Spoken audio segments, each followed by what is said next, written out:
بیمار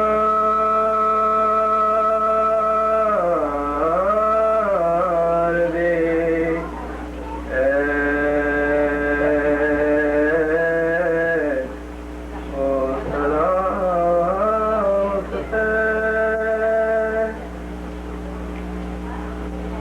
پوچھا ایک شخص نے شبیر تمہارا تو کون؟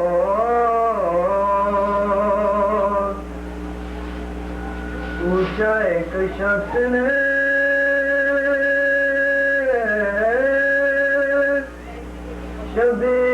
شبیر تمہارا تو کون؟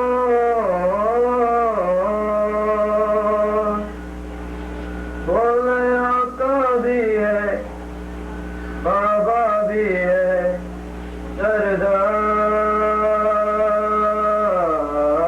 سردار بھی ہے او سلام اس پہ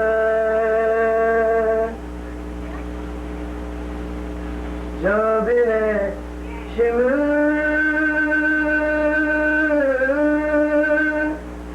نظر آیا تو رو رو کے کہا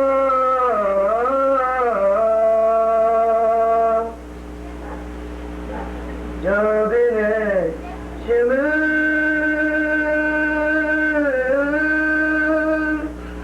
نظر آیا تو رو رو کے کہا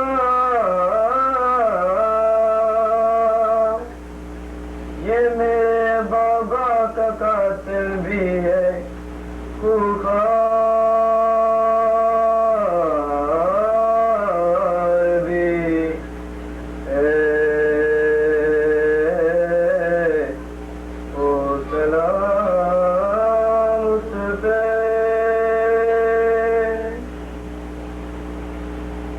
پہنچے جب کوفے کے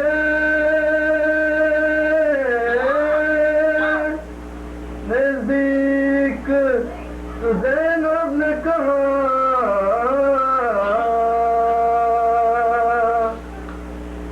پہنچے جب کوفے کے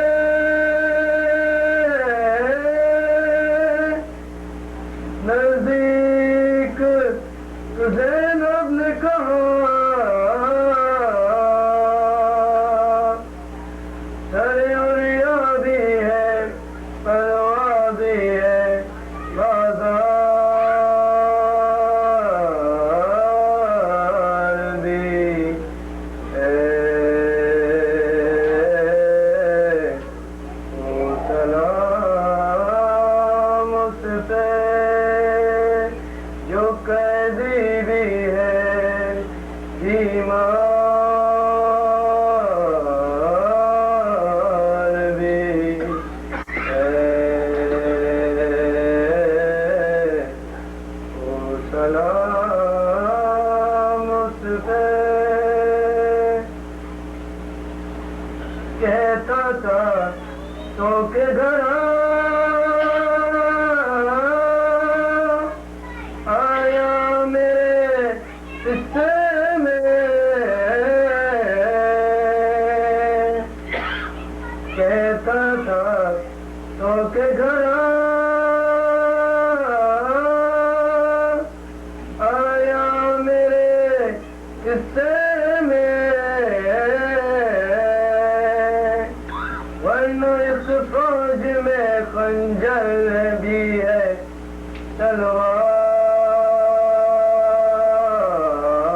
تلوار بھی ہے او سلام اس پہ اپنے بابا کے چرن پر میں جلا جاتا ہوں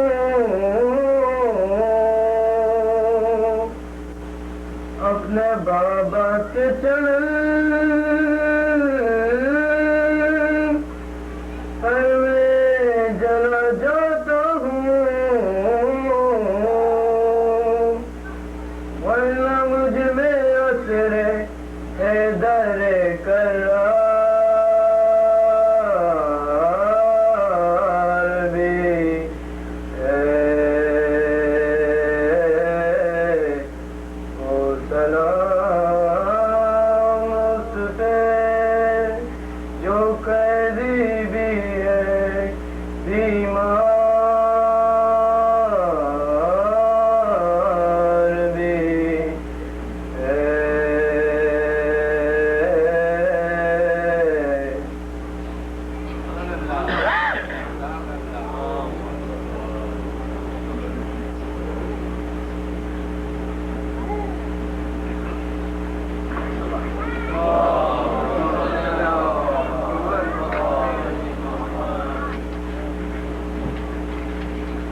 رہے ہیں سب میرے والی و دلبر دل پر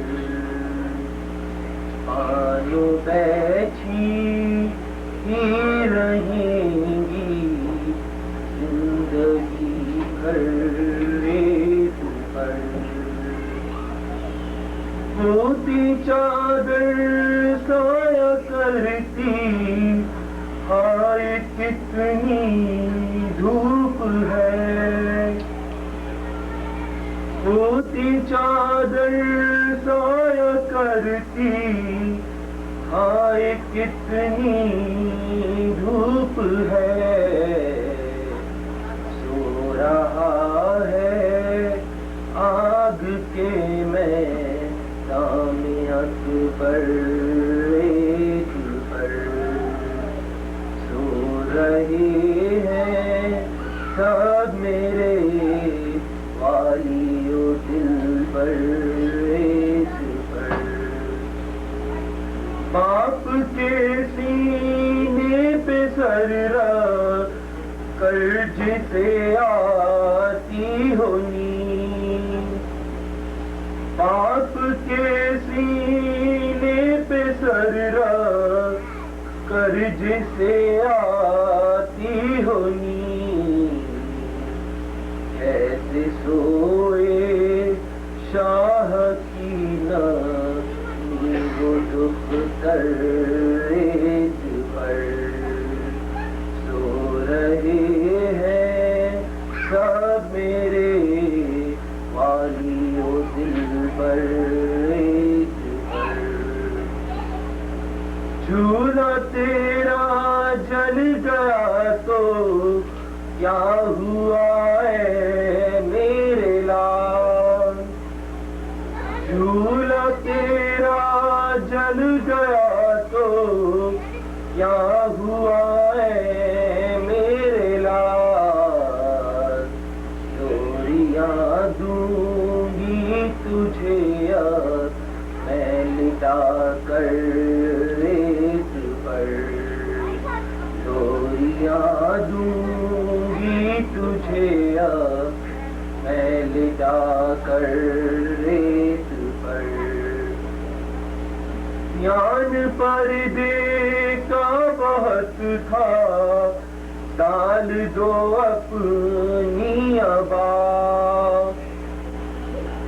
یان پردے کا بہت تھا ڈال دو اپنی ابا بیٹھی ہے عباس سرنا یہ خواہر ریت پر سو رہے ہیں سب میرے والی و دل بر ریت پر مانو بیٹھی ہی رہیں گی زندگی بھر ریت پر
والسلام على أشرف الأنبياء والمرسلين وعلى الطيبين الطاهرين المعصومين المظلومين لعنة الله على أعدائهم أجمعين من يومنا هذا إلى قيام يوم الدين.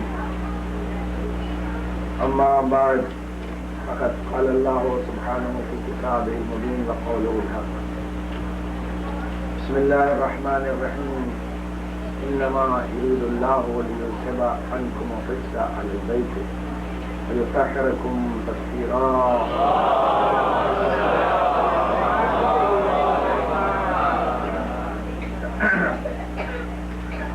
پہلی مجلس سے لے کے مسلسل میں نے آپ کی خدمت میں اسی آئے کریمہ کو سرنامہ کلام قرار دینے کا شرف حاصل کیا.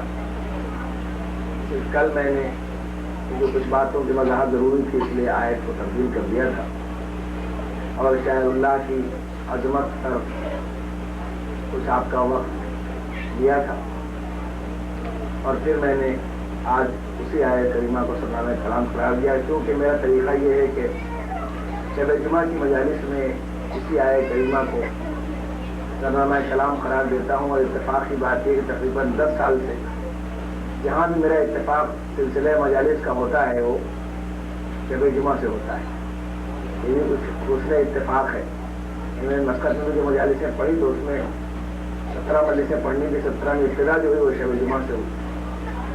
حیدرآباد میں جہاں میں نے 12 سال سے مسلسل آندھرا پردیش میں جہاں علم کیا ہے تب لگاتار وہاں بھی جب میں نے پہلی 5 مجالس یعنی پڑھی تو اتفاق سے بیت القاعد میں شب جمعہ تھا. ایسے پوری یہاں بھی اس نے اتفاق سے شب جمعہ تھا غالباً پہلا. تو میں نے اسی آیت کریمہ کو سرنامہ کلام قرار دیا تھا کیونکہ شب جمعہ ایک باعظمت شب ہوتی ہے اور اللہ نے پوری دنیا کو 2 چیزوں کا مجموعہ بنایا ہے. یعنی پوری دنیا میں 2 چیزیں ہیں ہر جگہ پر, یا تو زمان ہے اور یا مکان ہے. یعنی یا وقت ہے اور یا کوئی مقام ہے, کوئی جگہ ہے. اس کو عربی میں زمان کہتے ہیں وقت کو اور مکان کہتے ہیں. وقت ایک عام لفظ ہے, عربی لفظ بھی وقت عربی لفظ بھی ہے, عربی کا لفظ ہے وقت اور ہر جگہ ہے. دوسری زبان میں بھی عربی سے آیا ہے, اس کا اوریجن عربی ہے. اور کیا کہتے ہیں زمان یعنی ٹائم, زمان لفظ بھی عربی ہے. اور وقت کا مطلب یہ نہیں ہے کہ جو گھڑی میں وقت دیکھا جا رہا ہے وہ وقت ہے. جب گھڑی نہیں ایجاد ہوئی تھی تب بھی زمانہ تھا. اور مکان کا مطلب یا جگہ کا پلیس کا مطلب عربی میں یہ نہیں ہوتا ہے کہ کوئی جگہ ہو تو پلیس, جیسے آپ بیٹھے ہیں زمین پر ایک پلیس, بلکہ سب ختم ہو جائے خلا ہے تو اس کو بھی پلیس کہا جاتا ہے. یہ آپ یاد رکھیں. جگہ کا مطلب یہ نہیں کہ ممبر پر ایک جگہ ہے تو آپ اسے جگہ کہہ لیتے. سب بیچ میں دونوں چھت کے بیچ میں جو ایک خالی مقام ہے نا, خلا جسے آپ کہتے ہیں, وہ بھی مقام کے اس میں آتی ہے, وہ بھی ایک جگہ ہے. تو معلوم ہوا جس کو آپ اسپیس کہتے ہیں. دنیا کے باہر بھی جو لوگ جا رہے ہیں خلا کے اندر, وہ بھی اس کا مطلب کسی نہ کسی مقام پہ ہے. یعنی جہاں پر کوئی نہ کوئی مادی مقام بنایا جا سکے وہ جگہ بھی مقام ہے نا. ٹائم اینڈ اسپیس جسے کہا جاتا ہے اور اس کی بڑی اہمیت ہے. اور یہ دونوں ایک دوسرے سے جدا نہیں ہو سکتے.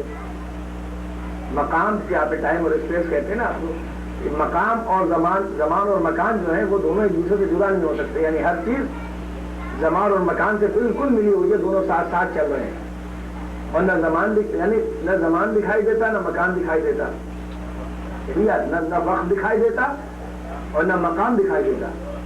یہ بھی یاد رکھیے گا, جگہ دکھائی نہیں دیتی یہ جگہ جو ہے. اسی لیے میں اکثر ایک بات کہتا ہوں اور عرض کرتا ہوں کہ میں نے پہلے دن سے عرض کیا تھا کہ ہم کسی بھی ایجاد یا ترقی سے گھبراتے نہیں. اس لیے جتنی ترقی ہوگی اتنا اللہ کا اور معصومین کا یقین بڑھتا جائے گا. مجھے مکے جا کے اتنا اللہ کا یقین نہیں بڑھا تھا جتنا امریکہ آ کے اللہ کا یقین بڑھا ہے.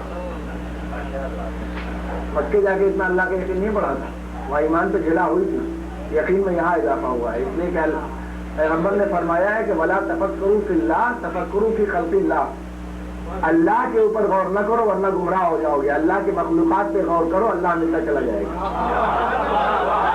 اور مخلوقات پر غور و فکر کا نام ہے سائنس.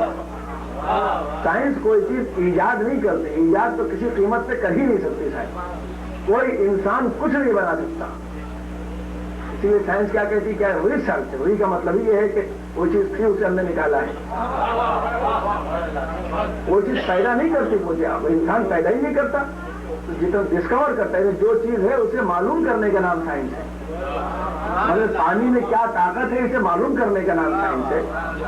سورج میں کیا طاقت ہے اسے معلوم کر لیں. سائنس معلوم کرتی ہے اور معلوم کرتی ہے. تو اگر قرآن نے کہیں روکا ہوتا, قرآن میں افلا تعبدون کا لفظ بہت کم ہے, تو تم عبادت کیوں نہیں کرتے, لیکن افلا تتفکرون کا لفظ زیادہ ہے.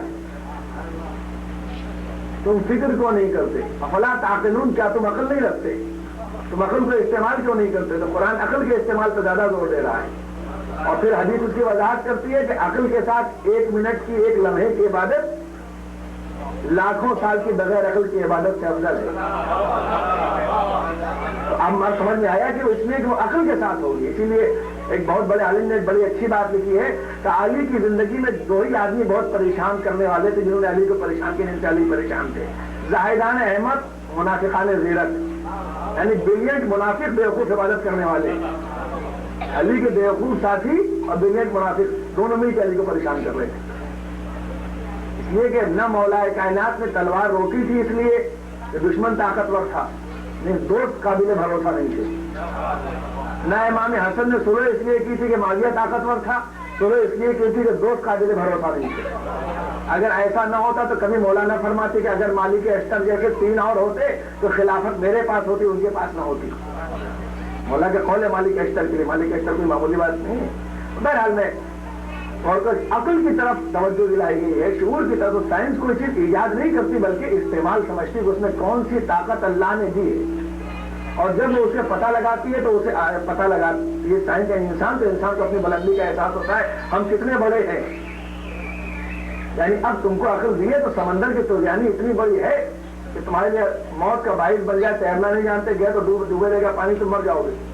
پانی پر اگر گئے تو 1 منٹ میں مر جائیں گے, ختم بات ہو جائے گی. لیکن تمہیں اتنی طاقت دی ہے کہ اگر تم عقل کا استعمال کرو تو سمندر تمہارے قبضے میں, تم اس پر سواریاں چلا سکتے ہو, تم اس پر پانی کا جہاز بنا کے چلا سکتے ہو. اور جو فرمائے اگر تم عقل استعمال کرو. سورج کی گرمی ایسی ہے کہ ذرا سے لگ جائے تو سن اسٹروک ہو جائے, دھوپ میں انسان تھوڑی دیر کھڑا ہو جائے تو بیمار پڑ جائے گا. لیکن اگر عقل کا استعمال کرو تو سولر سسٹم تمہارا ہے, تم پوری گرمی کو اپنے کنٹرول میں لے سکتے ہو. اور جو فرمائے تو انسان اگر عقل کا استعمال کرے تو طاقتور ہے, اور عقل کا استعمال نہ کرے تو سب سے کمزور ہے. ہمارے عقل کی بنیاد پر انسان بنا ہے, عقل کی بنیاد پر انسان بنا ہے. فکر کو استعمال کرے. اس لیے مولا کائنات جا رہے ہیں, راستے میں جانے کے بعد دیکھ رہے ہیں کہ پانی گر رہا ہے, پہاڑوں پر سے جھرنا جسے آپ کہتے ہیں آبشار گر رہا ہے. مولا کائنات فرماتے ہیں ایک مرتبہ دیکھ کے کاش دنیا نے مجھے موقع دیا ہوتا تو میں اس پانی سے دنیا کی گلیوں کو روشن کر دیتا. تو اس وقت کسی کو سمجھ میں نہیں آ رہا تھا کہ یہ پانی سے کیسے روشنی پیدا ہو سکتی ہے. تو کل تو وہی تھے نا سر کے بال پوچھنے والے جو کل کیا تھا, تو ان کے سمجھ میں نہیں آتا پانی سے روشنی کیسے پیدا ہو سکتی ہے. آج لوگوں کے سمجھ میں آ رہا ہے جب اس سے پانی سے الیکٹرک ایجاد ہو رہی ہے تو اس میں کیا طاقت ہے نا. ایسی نہ جانے کتنی چیزیں ہیں. اب دیکھیے ایسا ہے کہ اب دنیا کیوں ترقی, جس نے مولا کائنات کے کہنے پر عمل کیا وہ ترقی کر رہا ہے.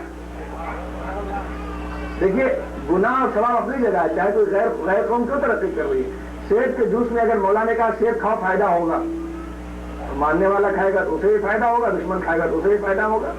وہ تو فائدے کی نشاندہی کر رہے ہیں. کوئی آدمی چوری کر کے سیب کھائے گا تو اسے بھی فائدہ ہوگا. چوری کا کرنے کا ایک اپنی جگہ ہے, فائدہ سیب کا پہنچے گا, اس کے بدن میں خون تو بنے گا, اور جو خرید کے کھائے گا اسے بھی فائدہ ہوگا. علم تو مولا نے بکھیر دیا. اب چاہے کلمہ پڑھنے والے نے چاہے نہ پڑھنے والے نے, علی نے فائدہ بتایا تھا, یہ اسی میں رہ گئے کہ علی کی جگہ بٹھایا کسے جائے اپنی طرف سے. غیر قوموں نے یہ سوچا کہ علی نے علم کیا دیا ہے اسے لے لیا جائے. تو یہ اپنے آپس کے جھگڑے میں پڑ گئے اور یہودی اور عیسائی علوم لے کے چلے گئے. اسی لیے وہ چاند کے اوپر پہنچ گئے. یہ اب تک یہی نہیں طے کر پاتے 29 کا ہے کہ 30 کا ہے. صلاح دیجیے محمد علی کر رہے ہیں نا کہ وہ لے گئے. ان کو اپنے چھوٹے چھوٹے جھگڑے سے چھٹی نہیں ہے, تو وہ چاند پر پہنچ گئے اور انہیں اب تک یہی نہیں سمجھ پاتے کہ 29 کا چاند ہوا کہ 30 کا چاند ہوا. عید کل ہے کہ آج ہے, بقرعید کل ہے کہ آج. عقلوں سے جو انہوں نے دیا اسے بکھیر دیا, لے جائے. علی کا علم کسی کے لیے محدود نہیں تھا. دنیا دیکھ رہی تھی کہ ان کے پاس ہے کیا چیز, تو اس لیے وہ آگے بڑھ گئے. توجہ پر ایک ایک بات جب تک بھائی میں نے کہا عقل سے ہٹ، میں نے بتایا نا کہ آج بھی بیٹا باپ سے پوچھتا ہے یہ کیوں، تو میں نے عرض کیا تھا اسے دوہرا دوں، محمد حنفیہ کو جب بار بار بھیجا مولا نے، دوہراتا نہیں ہوتا، تو محمد حنفیہ نے کیا کہا کہ آپ ہمیں بھیجتے اور حسن حسین کو نہیں بھیجتے، ہے نا، آپ ہمیں بھیجتے حسن حسین کو نہیں بھیجتے۔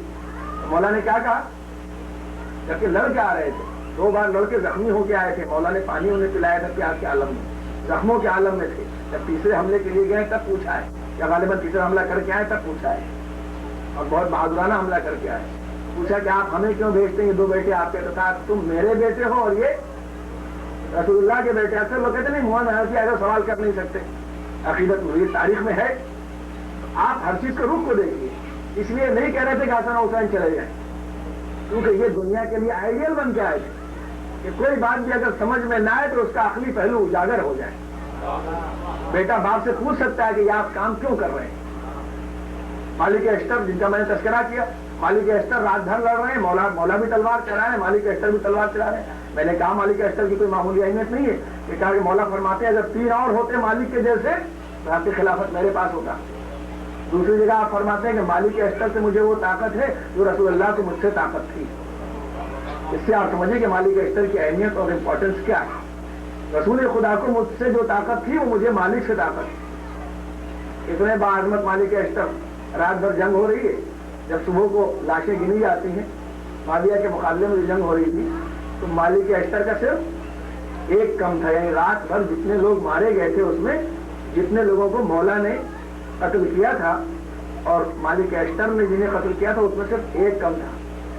یعنی مالک کا تو مالک کے دل میں خیال تو آنا ہی چاہیے، نیچرل بات ہے، اگر 1 اور ہوتا تم علی کے اور میرے مقصود برابر ہوتے۔ ادھر مالک کے ذہن کی تختی پر یہ خیال ابھرا، ابھی خیال میں نہیں ہوا تھا، ابھی تو وہم تھا، ابھی تو وہم کی منزل میں تھا، جب خیال آیا، نیچرل خیال ہے نا، ابھی وہم اور گمان آیا مالک کے ذہن کے اندر، ادھر مولا کی آواز کانوں سے ٹکرائی، مالک تجدید ایمان کرو۔ تجدید مانا تو کسی کو صاف کرنا، ایسے وہ ڈسٹ نہیں جم جاتی ہے گلاس کے اوپر، اسے آپ صاف کر دیجیے، ہاں کیا بس صاف کر لے، ہلکی چیز نہ ہو صاف تب بھی، نہ ہو گندا تب بھی ہاتھ پھر آدمی صاف ہو جائے، اسے کہا جائے تجدید کرنا، فریش کر دینا، ہے نا۔ اسی لیے جو ہم لوگ عزاداری کرنے سے کہا جائے تجدید عہد ہے، یہ آئینہ سے تجدید عہد ہے، یعنی اسے اور پختہ کرنا، پکا رکھنا، کسی چیز کی حفاظت کرنا۔ جیسے کہا مالک تجدید ایمان کرو، مالک اشتر نے کہا کیا مولا، کہا مجھ میں اور تم میں فرق ہے،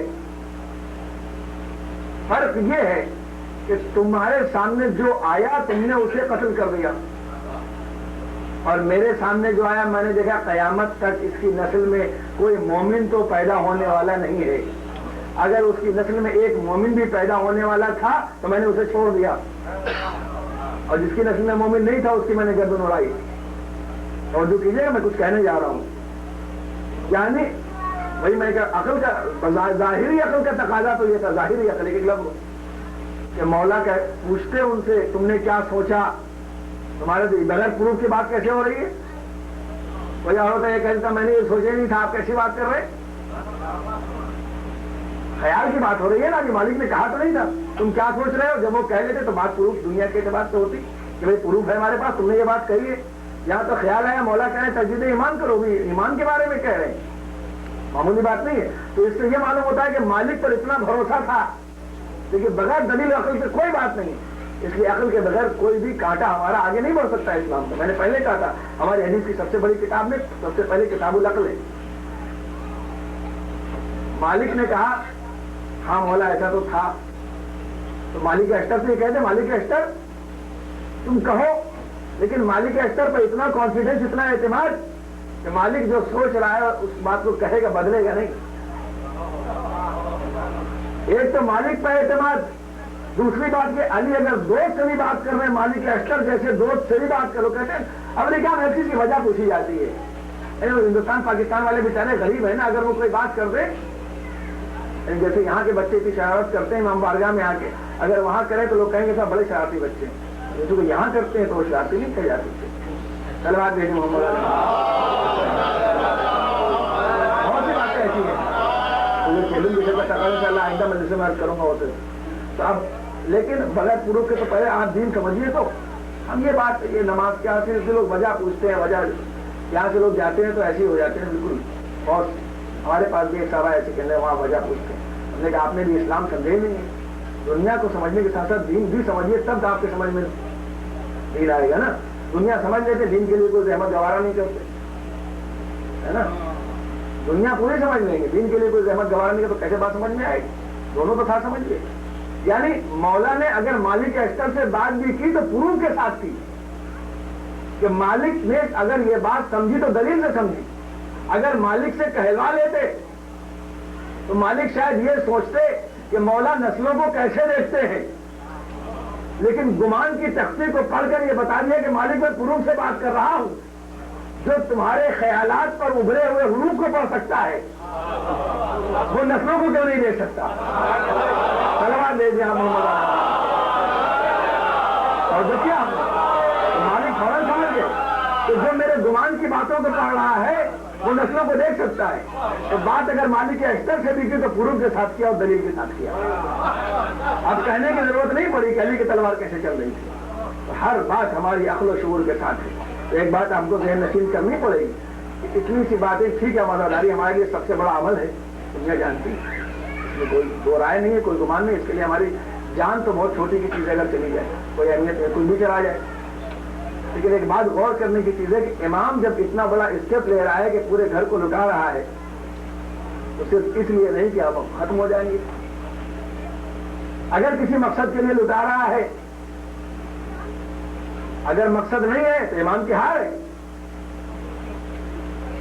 اگر مقصد نہیں ہے کربلا میں اتنی بڑی قربانی کا کہ ایک معصوم آخری وقت تک حسین نہیں چاہتے تھے کہ مجھے شہید کیا جائے، بڑی باریک بات ہے، اس لیے کہ امام بالکل نہیں چاہتے تھے کہ انسان اتنے بڑے گناہ کا مرتکب ہو کہ اس کی گردن پر خون معصوم آ جائے،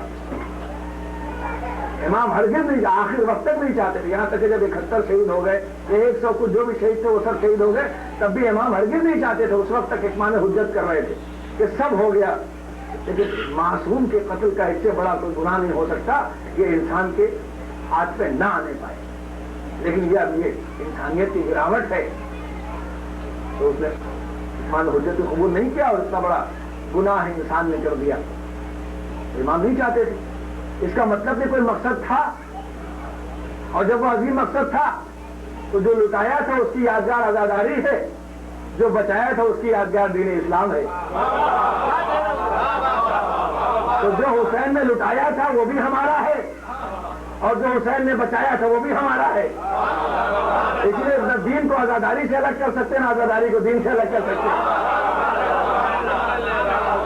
اگر بچایا، اگر صرف لٹایا کی یادگار ہوگی تو گویا ہار کی یادگار ہے، اور اگر بچایا بھی ساتھ میں ہے، یعنی اگر دین باقی ہے تو حسین کی جیت ہے، ورنہ سسٹم کے اعتبار سے اگر آپ سوچیں گے تو کہیں گے امام ہار گئے تھے معاذ اللہ، تو دین کی بقا اور جزیریت کی نابودی حسین کی جیت ہے، تو اس مقصد سے اب کہتے ہمیں کہتے تو یہی نا منبر سے حسین نے اسلام بچایا، دنیا کو مخاطب ہو کے یہی کہتے ہیں دین بچایا، نماز بچائی، روزہ بچایا، تو اگر نماز بچائی تو پڑھنا ہمارا فرض ہے، اگر روزہ بچایا تو رکھنا ہمارا فرض ہے، اگر حج بچایا تو کرنا ہمارا فرض ہے، اگر حرام و حلال بچایا تو حرام سے بچنا، حلال پر عمل کرنا ہمارا فرض ہے، اس لیے کہ ہم جب یہ جملہ کہتے ہیں کہ حسین نے بچایا 72 فرقوں کو مخاطب ہو کر کہ حسین نے نماز بچائی، حسین نے روزہ بچائی، یہی تو کہتے ہیں نا بھائی، ہم سب کہتے ہیں، ہم سب ذاکرین کہتے، سب مولوی کہتے ہے نا کہ حسین نے نماز بچائی، کربلا میں روزہ بچا، سب بچا،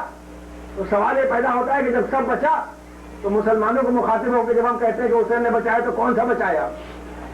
نماز وہ بچائی جو وہ پڑھتے ہیں، وہ نماز بچائی کہ آپ کی نماز بچائی؟ روزہ وہ بچایا کہ جو 2 منٹ پہلے کھلتا ہے، یا روزہ وہ بچایا جو صحیح وقت پہ کھلتا ہے؟ حج وہ بچایا جس میں طواف النساء نہیں ہے، یا حج وہ بچایا جو مکمل حج ہے؟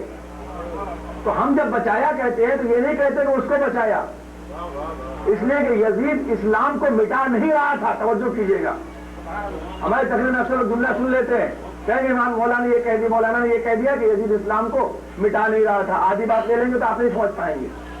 ذرا گہری بات ہوتی ہے. میری فلسفے میں انداز کی پڑھنے کی عادت ہے، بہت سوچتا ہوں ہلکا کروں، کر نہیں پاتا. آدھی اگر آپ لے لیں گے تو بہت مشکل ہو جائے گی. ایک مولانا امریکہ آ رہے تھے، ایک لطیفہ چھپا تھا، بیچارے امریکہ آ رہے تھے. ان سے کہا دیکھیے امریکہ کے جرنلسٹ ہوتے وہ بہت خطرناک ہوتے ہیں، سنبھل کے بات کیجیے گا. وہی بڑے ہوشیار تھے مولانا. جب وہ ایئرپورٹ پہ اترے تو ان سے پوچھا گیا وہ سوال، تو ان سے پوچھا کہ آپ کس کلب میں جائیں گے؟ تو انہوں نے کہا کیا امریکہ میں کلب بھی ہے؟ انہوں نے بڑی ہوشیاری دکھائی، کیا امریکہ میں کلب بھی ہے؟ دوسرے اخبار میں آ گیا کہ مولانا کے ایئرپورٹ پر اترنے کے بعد سب سے پہلا سوال کہ کیا امریکہ میں کلب بھی ہے؟ جرنلسٹ بڑے خطرناک ہوتے ہیں نا. تو اگر ایسے آپ بات کو پلٹیں گے تو بات ایسا نہیں، بات تو پوری لینی پڑے گی نا. اور جب بات پوری آپ کو لینی پڑے گی تو اس لیے کہ قرآن کا وہ انداز جرنلسٹ والا نہیں ہے. قرآن تو صاف صاف کہتا ہے لا تقربوا الصلاۃ، نماز کے قریب مت جاؤ. لا تقربوا الصلاۃ تم سکارا، اگر تم نشے کے عالم میں ہو تو نماز کے قریب نہ جاؤ. تو قرآن کا وہ قرآن زور پیدا کرنے کے لیے پہلے منفی انداز اختیار کرتا ہے. ویل للمصلین، جہنم کا جو منافقوں کا طبقہ ہے وہ نماز پڑھنے والوں کے لیے ہے. ویل للمصلین، جہنم کا جو آخری بدترین طبقہ ہے وہ نماز پڑھنے والے کے لیے ہے، جو نماز پڑھتے ہیں پابندی. الذین هم صلاتهم ساہون، نماز تو پڑھتے ہیں لیکن اس میں سستی برتتے ہیں. تو قرآن کا وہ انداز نہیں ہے، قرآن کا انداز دوسرا ہے. یزید اسلام کو مٹانا نہیں چاہ رہا تھا، یہ بہت توجہ کیجیے گا، آپ آدھی بات نہ لیجیے. تو وہ اسلام نہیں بچا جو ہمارے پاس ہے وہ، اور تو اگر ہم عمل نہیں کریں گے تو وہ باقی رہے گا، یہ مٹ جائے گا. یہ تو صرف پارٹی بندی کی باتیں ہیں کہ یہ نماز ہے اور یہ عزاداری ہے اور یہ فلاح ہے اور یہ صاحب دین ہے، اور سب باتیں اس میں کوئی جان نہیں رہی. سب صرف وسوسہ شیطانی، یہ وسوسہ فی صدور الناس من الجنۃ والناس. اور یزید مٹانا نہیں چاہ رہا تھا اسلام کو، اس لیے کہ اگر وہ مٹا دیتا تو خلیفہ کس کا بن رہا تھا؟ اگر وہ وہ تو رسول کا خلیفہ بننا چاہتا تھا نا. یزید اسلام کو مسخ کرنا چاہ رہا تھا. کربلا کے میدان میں اگر امام نہ بچاتے اسلام تو اسلام کا نام نہ بت پرستی نہ ہوتی، بت پرستی نہ ہوتی، اسلام کا نام ہوتا. توجہ کیجیے، اگر کربلا کے میدان میں حسین اسلام کو نہ بچاتے تو اسلام کا نام ہوتا، نمازیں بھی ہوتی، روزہ بھی ہوتا، حج بھی ہوتا، لیکن یزید والا ہوتا. اسی لیے یزید والا اسلام ہوتا، رسول اللہ والا اسلام نہ ہوتا. اس لیے کہ وہ تو اپنے کو جب خلیفہ رسول کہلوا رہا تھا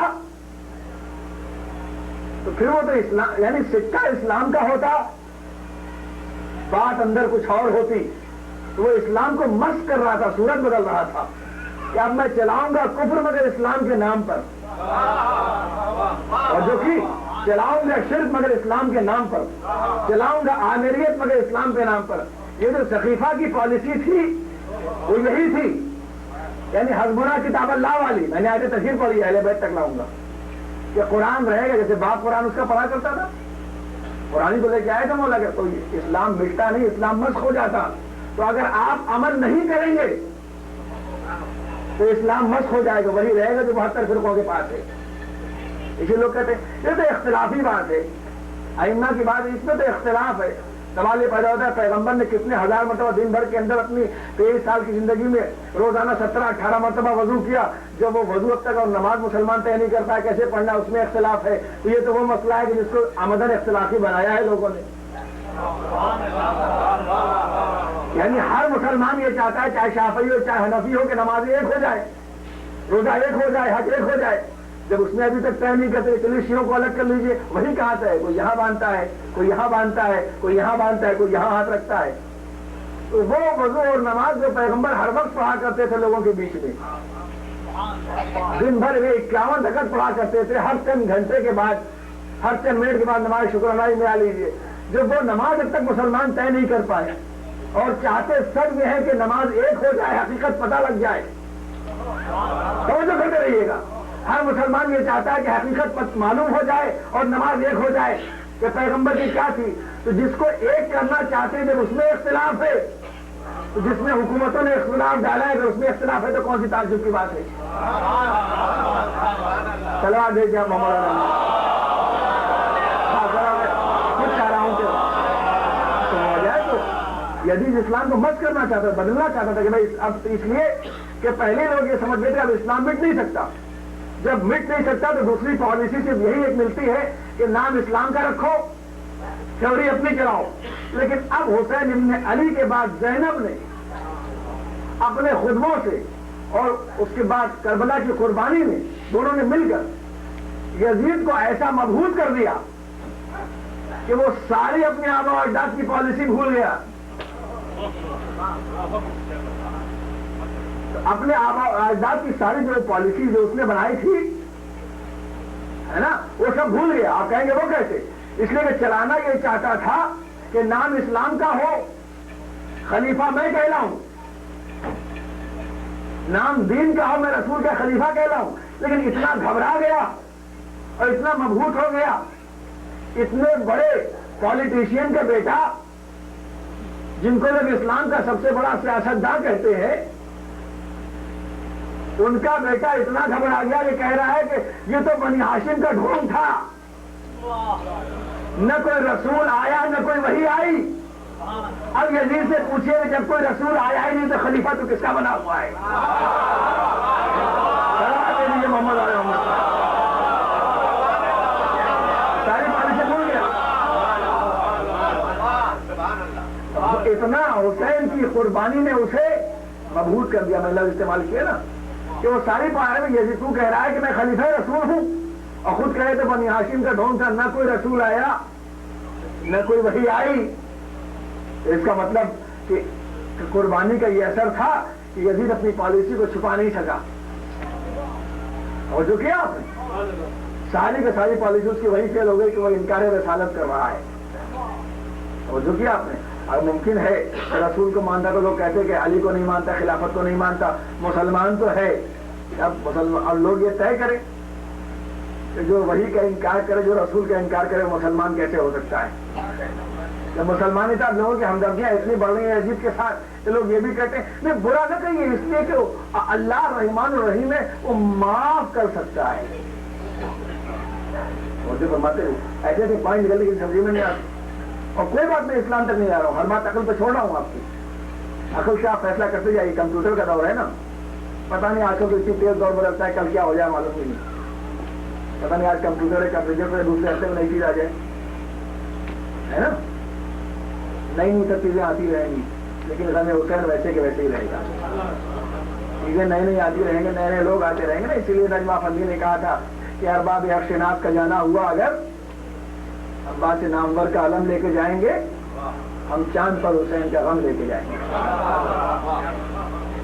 اور جو ہمارا نا آتے کی بات کو بہت اطمینان سے واضح کرتا چلا جاتا ہوں. ذرا آج تھکن بھی تھی، طبیعت بھی ٹھیک نہیں تھی، اس سے فائدہ یہ ہوتا ہے کہ دھیرے بولنے لگتا ہوں، ورنہ کبھی اتنی تیز بولتا ہوں کہ لوگ سمجھ میں نہیں آتے، کہتے آپ بہت تیز بول دیتے ہیں. ٹھیک ہے، اب آواز جو ہے نا آپ مل کے سلوات بھیجیں یہاں.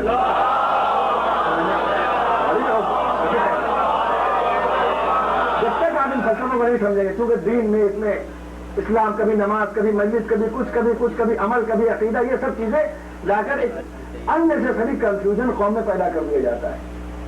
یہ نماز والے ہیں، یہ مجلس والے ہیں، یہ عمل والے ہیں، یہ عقیدے والے. ارے بھائی عمل اور عقیدہ، پھر بات اپنی وہاں تک لے آؤں گا. عمل اور عقیدے میں کوئی وہ نہیں ہے. اگر آپ کا عقیدہ ہے تو عمل عقیدہ ہے توحید کا، نبوت کا، امامت کا، اور انہی کے کہنے پر عمل کرنے کا نام شریعت ہے. شریعت الگ کیسے ہو سکتی ہے؟ ہاں ہم کو نماز کی ضرورت نہیں ہے. ہم محب علی وہ کہہ رہے ہیں یہ علی کے ماننے والے ایسی علی کرتے ہیں، ہم نماز پڑھنے چلے جا رہے ہیں، زبردستی کی بات. عمل کا عقیدے سے اتنا قریبی ربط ہے کہ عمل بدعمالی عقیدے کو ختم کر دیتی ہے. اسی لیے غالب نے کہا تھا نا کہ غالب ہے رتبہ فہم تصور سے کچھ پرے ہے عجز بندگی جو علی کو خدا کہوں. میری بہنیں بھی سن رہے، میں یہاں سے عمل اور عقیدے میں یہ نہ سمجھیے کہ آپ عمل چھوڑ دیں گے تو عقیدہ درست ہو جائے گا. عمل اسی لیے کیا جاتا ہے کہ عمل کے فانوس میں عقیدے کی شمع روشن رہے. اگر آپ نجس کھائیں، طہارت کی چیز نہ کھائیں تو کیا ایمان داخل رہے گا؟ اس لیے بدعمالی کا ذریعہ نہیں بنایا جا سکتا مولا کی محبت سے. اور جو کیجیے گا میں آپ کی خدمت میں ایک مثال دوں گا جو ہماری بہنوں کے سمجھ میں بھی آئے گی, آپ کے سمجھ میں بھی آ جائے گی سب کے. مجھے یہ بتائیے کہ توحید عمل ہے عقیدہ؟ عقیدہ. نبوت عمل ہے عقیدہ؟ عقیدہ. امامت عمل ہے عقیدہ؟ عقیدہ. قیامت عمل ہے عقیدہ؟ عقیدہ. نماز عمل ہے عقیدہ؟ عمل ہے نا. روزہ عمل ہے عقیدہ؟ حج عمل ہے عقیدہ؟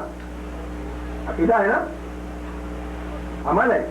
اور ان سب کا اگر کوئی نماز زندگی پر نہ پڑھے مسلمان رہے گا؟ کیوں نہیں رہے گا؟ رہے گا بھائی. زندگی پر نماز نہ پڑھے تو مسلمان رہے گا. روزہ نہ رکھ کے بعد میں رکھوا دیجیے گا, مسلمان رہے گا. لیکن اگر کوئی زندگی پر روزہ رکھ کے روزے کا انکار کر دے, ہم اسے اسم خدا نہیں مانتے, نماز کا انکار کرے, زندگی پر نماز شب پڑھتا رہے, مسلمان رہے گا؟ نہیں رہے گا. تو اعمال کا بھی عقیدہ رکھنا ہے. اعمال کا عقیدہ زیادہ ضروری ہے, عمل کرنا ضروری نہیں ہے. پہلے اعمال کا, اس لیے کہ نبوت امامت کا مطلب یہ ہے کہ جتنی بات انہوں نے کہی ہے ہر بات پہ ان سے قول پہ عقیدہ رکھنا ہے. اس میں سارے اعمال آ جاتے ہیں, ہے نا بھائی. تو کوئی انکار اگر کر دے, اب بدعملی کہاں تک لے جائے گی؟ میں پوچھا, بے پردگی عمل ہے عقیدہ؟ مولا کی محبت عمل ہے عقیدہ؟ توجہ کیجیے. آج حیدرآباد کے لوگ آئے نا, 6.5 سال آپ کے درمیان میں رہا ہوں کنٹینیو, اور 12 سال تک میں نے وہاں پر تقریباً آندھرا پردیش میں چیلنج کیا ہے. اس کا سب سے زیادہ وہیں کیا. آئیے بیٹھیں گے, گھر پہ مجلس پڑتا تھا ہر ہفتے. بے پردگی عمل ہے عقیدہ؟ میں چاہتا ہوں کنفیوژن دور ہو جائے جیسے نا بلا وجہ کی باتیں جو نکالی جاتی ہیں. مولا کی محبت عقیدہ ہے نا, اور بے پردگی جو ہے وہ عمل ہے. اور جس کی نسل خراب ہوگی اس کے دل میں علی کی محبت آئے گی؟ نہیں آ سکتی. تو پہلے تو بے پردگی ہوتی ہے, یعنی صرف حجاب کا اتر جانا. بے پردگی کے بعد دوسری منزل اوریانیت کی ہوتی ہے. پہلے عورت برقع اتارتی ہے, اس کے بعد کپڑے چھوٹے ہوتے ہیں. اس کے بعد امریکہ میں اگر 60, 70, 80 سال رہ گئے اور اگر کوئی تبلیغ نہیں ہوئی تو پھر اس کے بعد سب نکل جائے گا. اور اس کے بعد پھر کیا ہوگا؟ کلبوں میں جائیں گے. اس کے نتیجے میں کیا ہوگا؟ بد پھیلی پھیلے گی. اور جب بد پھیلی پھیلے گی تو اس میں اگر بچہ ٹھہر گیا, جو آج کل ابارشن کا دور جگہ جگہ چل رہا ہے, یا جو غلط بچے پیدا ہو رہے ہیں, اب وہ جو بچہ پیدا ہوگا محب علی ہوگا کہ دشمن علی ہوگا؟ یہ طے کیجیے. ایک بے پردگی کی بدعملی کہاں تک لے گئی کہ ایک دشمن علی کو تخلیق کرنے کا سبب بنی. اس لیے آپ کیسے عمل کو عقیدے سے جدا کر سکتے ہیں؟ کیسے جدا کر سکتے ہیں آپ؟ ایک بے پردگی وہاں تک لے گئی کہ اب کوئی علی کی محبت کا سوال نہیں پیدا ہوتا. اس لیے جو پاک نسل نہیں ہوگا, مولا کی محبت اس کے دل میں آ ہی نہیں سکتے, نسل رسول ہے. ایک بدعمالی وہاں تک لے گئی کہ سب ختم ہو گئی, پوری کی نسل علی کے دشمن پیدا ہو گئے. شراب کے لیے حدیث میں یہ ہے کہ جو آدمی زیادہ شراب پیتا ہے تو شراب اس کے ایمان کو کھا جاتی ہے. دیکھیے بدعمالی کہاں تک لے گئی. جو حج نہیں کرے گا, حدیث میں یہ ہے کہ اس کا جو آدمی حج نہیں کرے گا وہ یا یہودی اٹھے گا دنیا سے یا نصرانی اٹھے گا, واجب ہونے کے باوجود. یہ بدعمالی جو ہے سارے عقیدے کو کھا رہی ہے. اس لیے سب کچھ باتیں نہیں ہیں, عمل اور عقیدے یہ سب جو وسوسہ فی صدور الناس من الجنۃ والناس ہے. شیطان وسوسہ ڈالتا ہے. چوتھے امام فرماتے ہیں کہ پروردگار اگر شیطان نے باطل کو حق کی صورت بنا کے نہ پیش کیا ہوتا تو تیرا کوئی بندہ گمراہ نہ ہوتا. جو فرمایا تو بات یہاں سے میں چلوں کی شب یہ سب باتیں جو آپ حضرات آئے تھے تو میرا یہ فرض ہوتا ہے نا کہ ان باتوں کو اجاگر کرتا جاؤں. اور ذہن میں جو ٹینشن پیدا ہو رہے ہیں آج کل ہر بات میں ذرا سی بات میں, اور ذرا سا ٹینشن پیدا ہوتا ہے لوگ فوراً, ہماری کیا تو یہ ہے کہ فوراً بارڈر بنا لیں گے. ذرا کوئی کنفیوژن کی بات ہے, ایک بارڈر بنا کے ہم ادھر ہو تو ادھر سمجھنے کی کوشش ہی نہیں کرتے, ہے نا. اس کو ایک اپنے کرسچن کا مسئلہ بنا لیں گے اجتماعی. تو اب کربلا کے میدان میں یزید کو وہ شکست ہوئی کہ وہ آخر کہہ اٹھا کہ نہ وحی آئی نہ رسول آیا, ختم ہو گیا. وہی کے اوپر یزید کی ہار ہو گئی. یزید تو یہ بھی نہیں کہہ سکا کہ کتاب خدا ہمارے لیے کافی ہے, تلوار دے دیا محمد علیہ. یزید تو یہ بھی نہیں کہہ سکا. اصل تو وہ پالیسی سب سے پہلے جو عید رکھی گئی تھی وہ یہ کہ اللہ کی کتاب ہمارے لیے کافی ہے. اس لیے کہ آپ یہ غور کیجئے کہ احترام رسول ضروری ہے, اور جب احترام رسول ضروری ہے تو دور رسول میں بھی رسول زندہ ہے اور کوئی یہ کہے کہ ہمارے لیے کتاب خدا کافی ہے، ایک ایک پوائنٹ آپ پڑھے لکھے والے، ہمارے لیے، یہ ہمارے لیے کہنے کی کیا ضرورت ہے؟ لوگ ہم سے کہتے ہیں یہ آپ کیوں پڑھتے ہیں، یہ آپ کیوں پڑھتے ہیں؟ غور تو کیجیے کہ اس لفظ میں کتنی برائی پوشیدہ ہے، اس لفظ نے اسلام کو کتنا برباد کیا ہے۔ اسلام میں فرقہ بندی کی پہلی بنیاد، یعنی پیغمبر ابھی مرے تو نہیں ہے نا، پیغمبر زندہ ہے تو یہ کہو کہ مسلمانوں کے لیے کافی ہے، یہ کہو کہ امت کے لیے کافی ہے، یہ کہو کہ رسول کے ماننے والوں کے لیے کافی ہے، اس لیے کہ رسول کی بیماری کے وقت جتنے بھی اس وقت عیادت کے لیے آئے ہوئے ہیں وہ سب کے سب امت رسول ہے، سب مسلمان ہیں، سب ابھی تک ایک پلیٹ فارم پہ کوئی اختلاف پیدا نہیں ہوا ہے، کوئی اس میں لکیر نہیں پڑی ہے، کوئی بادھا نہیں پڑی جیسے کہ ہندی زبان کے اندر۔ تو اس وقت ایک جملہ کہہ کر پارٹی کو الگ کر لینا کہ ہمارے لیے اللہ کی کتاب کافی ہے، اس کا مطلب یہ ہے کہ ان کی سرگردگی میں کوئی گروہ ایسا تھا، ان کی سرگردگی میں کوئی گروہ ایسا تھا کہ جو پہلے سے تیار بیٹھا تھا کہ ایسا وقت آئے کہ ہم کو ایک گروہ بنانے کا موقع مل جائے۔ ہمارے کا مطلب ہے ہم لوگ الگ ہو جاتے ہیں، یہ کہتے میرے لیے کافی ہے، میں یہ سمجھاؤں حضمونا ہمارے لیے کتاب خدا کافی ہے، اور رسول کی زندگی میں یہ کہنا اس کا مطلب یہ ہے کہ جرأت اتنی بڑھ چکی تھی ابھی اور رسول کے جواب میں وہ کہہ رہے ہیں کہ ہم نجات کا نوشتہ لکھیں گے، پیغمبر کہہ رہے ہیں کہ ہم نجات کا نوشتہ لکھیں گے، وہ کہہ رہے ہیں ہمیں نجات دلانے کے لیے کتاب کافی ہے۔ اس کا مطلب کہ یہ پہلے سے جانتے تھے کہ نجات میں کتاب نہیں لکھی جائے گی،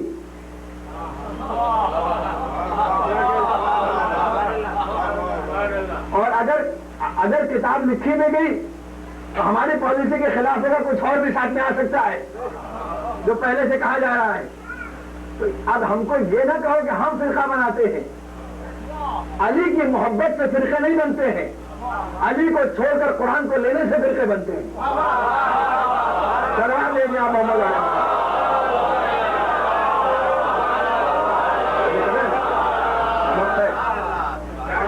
علی کو چھوڑ کر، تو آج بھی اگر آدمی جو علی کو چھوڑ کر قرآن کو لینے سے فرقے بنے گا، بھائی مولا ہے میرے مولا کا ذکر اختلافی نہیں ہے، کیسے اختلافی ہو سکتا ہے؟ تو اب میں آپ کو ایک ذرا سی یہاں سے وہاں سے مل کر جتنے لوگ ہیں کوئی آدمی چھوٹے نہ پائے سلوات پڑھنے میں۔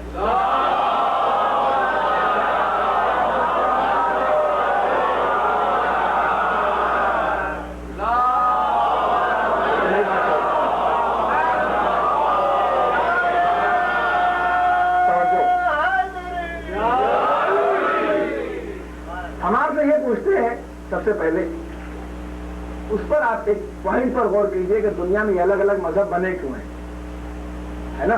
بات وہ سائنس عقل کسی کنارے چھوڑیے، کہاں چلے چلو میں آپ کے دماغ کو بول ڈالوں گا، پھر انشاءاللہ کل کے بعد دیکھا جائے گا اور مجالس۔ یہ مذہب الگ الگ کیوں بن گئے؟ بھائی یہودی بیچارے اس نبی کی امت ہے کہ جس پر آپ عقیدہ نہ رکھیں تو کافر ہو جائیں گے، اگر آپ عقیدہ نہ رکھیں یہودیوں کے نبی پر جن کو یہودی ہیں جناب موسیٰ پر، تو ہم سب کافر ہو جائیں گے، ہے نا؟ تو ان سے ہمارا کوئی بہت بڑا اختلاف نہیں ہے۔ یہاں پر جناب عیسیٰ جیسس اور جو کر رہے ہیں نا آپ سب، نو تو گھر جا کے بچوں کو اپنے الفاظ میں سمجھا دیجیے گا، جناب عیسیٰ کے ماننے والے عیسائی اگر عیسیٰ کو ہم نہ مانے تو کافر ہو جائیں گے نا، اس لیے کہ 1,24,000 انبیاء کی لسٹ میں جناب عیسیٰ ہے نا، تو ان کے نبی کو ہم بھی ماننے کو مجبور ہیں، یعنی ہمارا کوئی ایسا اختلاف نہیں ہے کہ جن کو وہ مانتے ہیں ان کو ہم نہیں مانتے۔ آپ کا ذہن نہیں پہنچا ابھی؟ ہمارا کوئی ان سے ایسا اختلاف نہیں، جن کو وہ مانتے ہیں ہم نہیں مانتے، اس لیے کہ ہم ان کے رہبر کو اس لیے مانتے ہیں کہ وہ اس رہبر کو مانتے ہیں جس کو اللہ نے بھیجا تھا، انہوں نے نہیں چنا تھا۔